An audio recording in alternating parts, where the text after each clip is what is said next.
la dosa konde kaliadesha ye. Sikove la tubra gojan dika dalido je kobadisha liatedo je kopadadisha. Holy Spirit, we welcome you. We welcome you. Come and dwell, guide, comfort, instruct us during this very moment. I want to share your word. Reveal the deep secrets of the Father to us through your word, and give us that understanding that is needed to walk in complete light of what the Bible has destined for us. This very word of God, which in the beginning was with God and is God, has been given to us. Help us, my Father, to get the directives from it and to walk accordingly. In the mighty name of Jesus. Amen. Hello everyone. Once more, welcome to this program, 5 Minutes with Jesus. Today we'll be talking about a very important topic the Holy Spirit laid in my heart. The reason for the powerlessness of today's church. What has caused today's church to be powerless? Despite the fact we have been given the Holy Spirit, who is the power of God. What is causing our church today? What is causing the Christians of today to be powerless? The Bible says in the book of Hosea chapter 4, verse 6. My people are destroyed for their lack of knowledge. Because thou hast rejected knowledge, I will also reject thee. So God saying his people are destroyed because of their lack of knowledge. And he continues by saying, because thou hast rejected knowledge, I will also reject thee.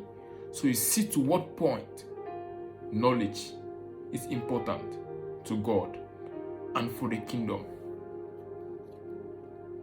The reason why today's church lacks power is because today's church lacks knowledge. When we read the Bible, we see the different things God has given to us as his children. We see the authority. We see everything that God has given to us as his children. But why is it still that the church is powerless despite all God has given to the church? The first thing is the lack of knowledge. The Christians don't even know what God has said about them. They don't know their identity in Christ. They don't know God's purpose for their life. They don't know God's purpose for the church. They know nothing about all that. Why? They don't read the Bible. They don't read the Bible. And despite the fact God has given all those things to us, if we lack that knowledge of their existence, we can't use them. If you lack knowledge about something, you can't use it. Because the first thing, you don't even know the thing exists. Secondly, you can't use it because it's not at your disposal. And that's why the church of today is powerless despite all the authority and dominion and power God has given us through his word. Today, we want to pray, we want to fast, we want to do many other things that will help build us spiritually and give us power. Yes, that's good. But even prayers can't be effective without the word of God, because it's in the word of God that you learn the pattern of prayers that bring results. That's why even most of us today, we pray but we don't get results for our prayers. Why? We lack that knowledge of how to pray to provoke results to come. And that's because we have kept the Bible aside. We are trying to work out our salvation ourselves. We are trying to gain the power of God by ourselves. I don't know by what means, but we have left the Bible aside.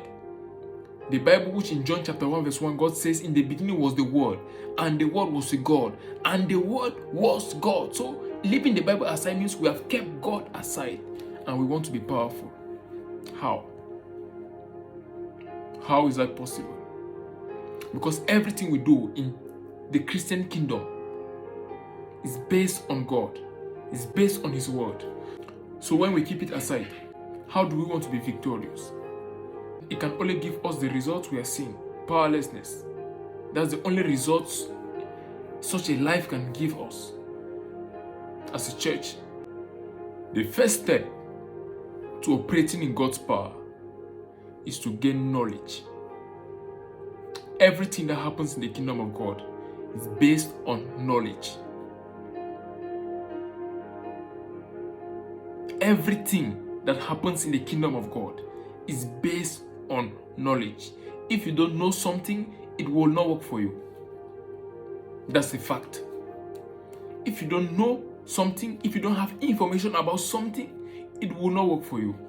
So the first step to acquiring power that has already been given to us is by the knowledge of the fact that that power exists and has been given to us by Jesus Christ. If not, that power is there, is existing, but we will never walk or partake in it. Why? We don't even know it is there. And the only way for us to get into possession of that power is by acquiring knowledge. And acquiring that knowledge is by meditating on the Word of God. Feeding on the Word day and night. That's the only way. After acquiring knowledge, that does not mean you automatically be successful or you automatically gain power. No. Knowledge is not sufficient. It's just the first step to gaining power. The second step is understanding. Understanding.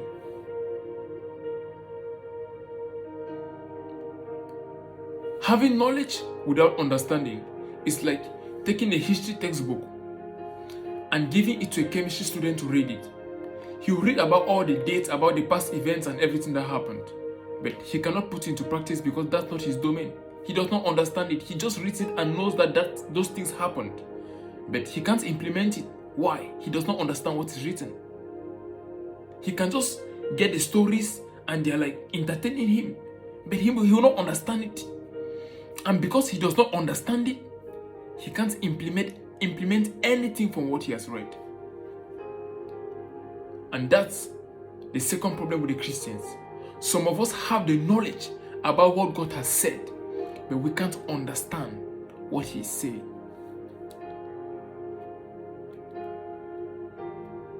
And the first step to understanding what the Bible is saying is faith. Most of us can't understand. The first barrier is because that power that God has given to us, when we read some things God has said about us in the Bible, we don't even believe it. When the Bible tells us we are gods, some people don't believe it. Some people know we are human beings and it ends there. But I believe I am a God. Why? My Bible says it. And that's why I can walk in that power. Because first, I know the Bible says it. Second, I understand what the Bible means. So I believe it through faith. And it works for me. But till you come to this level of understanding, you will never walk in the power of God.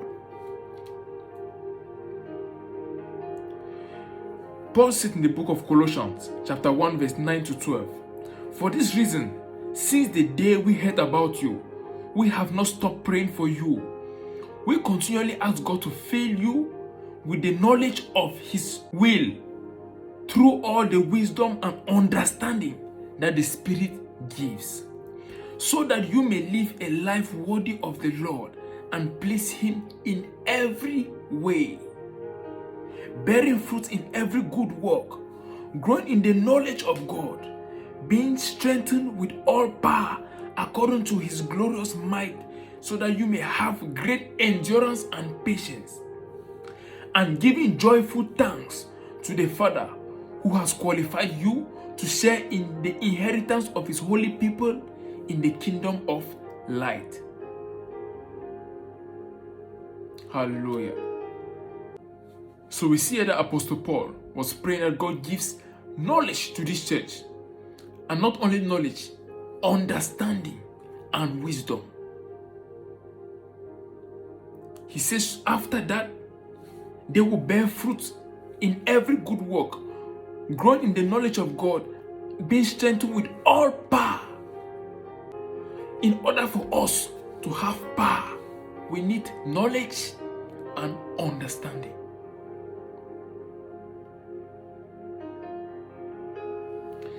Colossians chapter 2 verse 2 to 4. My goal is that they may be encouraged in heart and united in love, so that they may have the full riches of complete understanding. So understanding is riches. In order that they may know the mystery of God, namely Christ, in whom are hidden all treasures of wisdom and knowledge. So wisdom and knowledge are treasures. I tell you this so that no one may deceive you by fine sounding arguments. So even for us to be strong in our faith and to not be shaken by every false doctrine, we need knowledge, we need understanding. So we see to what extent gaining knowledge, which is reading the Bible, and understanding, which is being able to comprehend what it says, is very important for our Christian life, and especially for us to walk in the power that has been given to us by Christ. And for us to gain understanding, there's a capital personality that must be at work in our lives. That is no other person than the gentle Holy Spirit. So you can gain knowledge, but if you don't have the Holy Spirit who brings you understanding, you will remain powerless. Because even the Holy Spirit is called the power of God. Imagine Jesus Christ himself was on earth for 30 years without any power. He operated as from the age of 30 when the Holy Spirit descended on him. That's when he gained power and went around doing good, healing the sick, and setting the oppressed free, because the Holy Spirit was with him. So you see, the only time Jesus manifested power was when he had the Holy Spirit. So for us to manifest power, first thing, we must have knowledge about our identity in Christ. Secondly, about what God says about the Christian and about the church. After that, we need to be empowered by the Holy Spirit. That's to be filled with the Holy Spirit, because through him we gain understanding. When we have understanding through the Holy Spirit, that meets with the knowledge we already have. Now, there's one last aspect, after which comes the power of God. That is wisdom. Wisdom entails how to combine the knowledge and understanding to produce results. So it's the using of the knowledge and the understanding you have in a way that produces results. The Christians of today still go through many things, illnesses, failure, and many other things that weigh them down, and they spend time crying, spend time praying to God, and they ask themselves why he does not reply. Why should he reply for such a thing? He has given you everything in the Bible. He has already spoken to you. Before you even asked, he has spoken to you. But you don't even know what he has said because you don't read your Bible. You don't know what God says about you. That's why you fall sick and you start praying everywhere. God, I don't want to die. God, save my life and everything. The Bible tells you not to be sick. The Bible says in Isaiah chapter 33 verse 24, no one in Zion will say, I am ill. That's talking to us. We are in Zion. We are the New Jerusalem. We are the children of God. We don't have the right to be sick. Why? We have a new life in Jesus Christ. But without the knowledge of that and without the understanding of it, we will still be sick despite the fact God has granted us eternal health. When the devil wants to afflict you, the first thing he tests in your life is your word power. What is that word that you have in you? That's what will send the devil away, not how much you can pray. The devil is not afraid of prayer. He was in heaven before you. He was in heaven before you. So he knows all these things. He's not afraid of prayer. When the devil went to Eve in the garden, what is the first question he asked her? What did God say about that tree? Eve said this. God said we should not eat of its fruits, and we should not even touch it, lest we die. Her work power was not strong. God said they should not eat of the fruit. God never said they should not touch the tree. Now when the devil found she had made an error in the word already, he found a space to enter. Why? God spoke to Adam, not to Eve. So Adam had the original word of God. But Eve just got from what she heard. She did not inquire more. And she had to make a mistake. At that point, the devil saw he had an opening. And he told her, see, I have touched the tree. I am not dead. And Eve also touched, and so she was not dead. Did God say don't touch? No. God said don't eat. So touching had no problem. And the devil knew God did not say don't touch. He knew it. So he tested her, and she felt at the level of the word. And that's when he got entrance into her life. And as he touched and she did not die, now he said eat the fruit. She ate and gave to her husband. He ate also. Then after, what God had told them came to pass. And they hid from God. When the devil was tempting Jesus, he went to him. He said, if you are really the Son of God, turn this stone into bread and eat. And Jesus replied with the word, man shall not live on bread alone, but on every word that comes from the mouth of God. As if that was not enough, he went to the second one. On a high place, he told Jesus to jump down. And he quoted the scriptures to Jesus that the Lord said he will send angels to hold him lest he kicks his foot against a stone. And Jesus said, thou shalt not put the Lord their God to a test. Still replying with the word. And thirdly, he took Jesus to a high mountain and showed him all the beautiful cities of the world. And said, if you bow before me and worship me, I will give you all these cities because they are mine. And Jesus said, thou shalt not worship any other God apart from the Almighty God in heaven. Why? He had the word in him, and that word permitted him to be victorious at every level against the devil. But why are we not victorious today? We don't have the word. We don't know what the word of God says about us. We don't know what the word of God says about the situations we go through. That's why when we go through this situation, we are confused. We don't know what to do. Meanwhile, it's a simple act of declaration. Sometimes you don't even declare. Just the fact that you know it, the devil cannot even come near you with it. Once he comes and finds the word in a man, he leaves because he knows he can do nothing to that man. Once the devil comes to you and finds the word in you, he has nothing to do. He leaves immediately. He knows he has already lost that battle. There's nothing he can do with a man who has the word in him, because that man has knowledge, that man has understanding, that man is equipped, so the devil can do nothing against him. But when he meets a Christian who does not have the word in him, he comes and tests you as he tested Eve. Once he finds that there's an error, once he finds that you are empty in what concerns the word, he claps his hand and is happy. You know, I will deal with this guy. Yeah, and he will deal with you. And sometimes you go and cry to God and he will not reply. Why? He has given you everything you need in the Bible. The church needs power. But the only way of acquiring power is by meditating on the word of God. That's the only solution to power. I'll give a testimony about my father in the Lord, late Archbishop Benson Idahosa. He went to the construction site of his university and they said gravel was finished. And he took the gravel and held in his hand. And he spoke to gravel. Gravel is stones, for those who don't know what gravel is. He spoke to the gravel. He said, from this day, don't get finished again. And he dropped it there. They built and got finished without buying more gravel. Why? A man understood his capacity as a God on earth and knew that even stones could obey him, and he multiplied stones for a building. That's the level God wants us to attain. A level where we know who we are in him. We know what power has been given to us.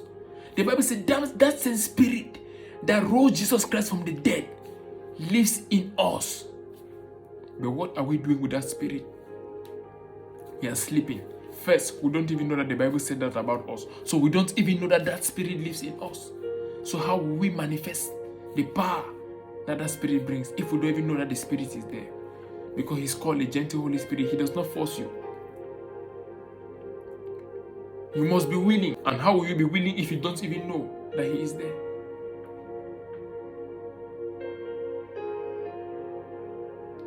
Knowledge, understanding, and wisdom equals to power. We find ourselves praying for a very long time for many things and never get the result. Why? We don't know how to pray. And we can only know how to pray if we read the Word of God, because it's in the Word of God that we are taught how to pray. The reason for the powerlessness of today's church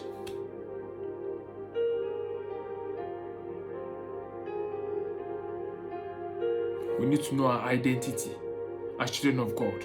We need to know what God says about us. That's the only way we shall gain power to overcome the world. And once we have this knowledge, let's ask the Holy Spirit to grant us understanding. And one thing I will urge every one of us to do is to believe everything the Lord says in His Word. The Bible says, He is not a man that He should lie, nor the Son of Man that He should repent. Whatever He has said will surely come to pass. Believe all what the Word says, because it is truth. In fact, the Word is the only truth we have on earth. Every other truth that is contradictory to the Word of God is a lie. Be it our own personal truths, if they are not in line with the Word of God, they are lies. Why? The Word of God is the ultimate truth on earth. Believe what God says. When God says it's possible for you, it is your right as a Christian in your new life to live without sickness, to live without sin. It is possible. But you can only operate in that, first, if you know it. Secondly, if you understand it, so you believe it. If you don't know it, you don't understand it and believe it, it can't work for you, despite the fact it is available.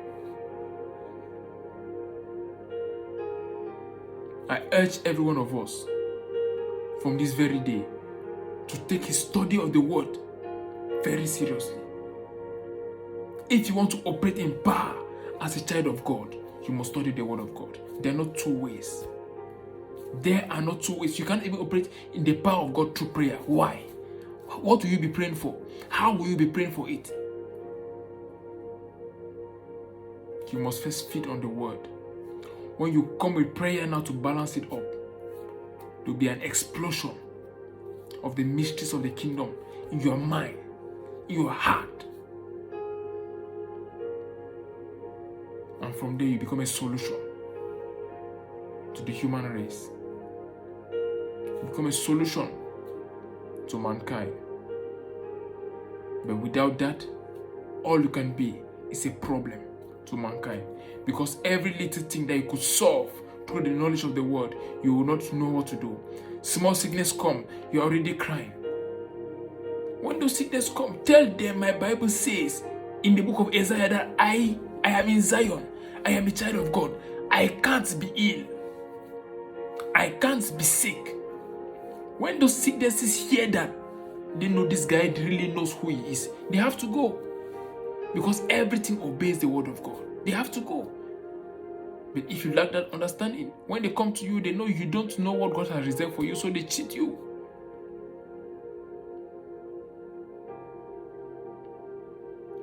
Power. Knowledge, understanding, and wisdom is power.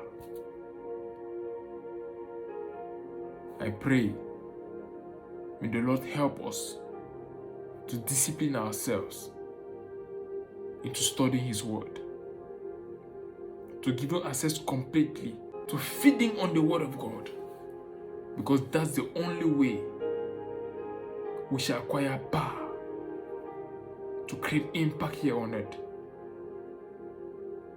Hallelujah.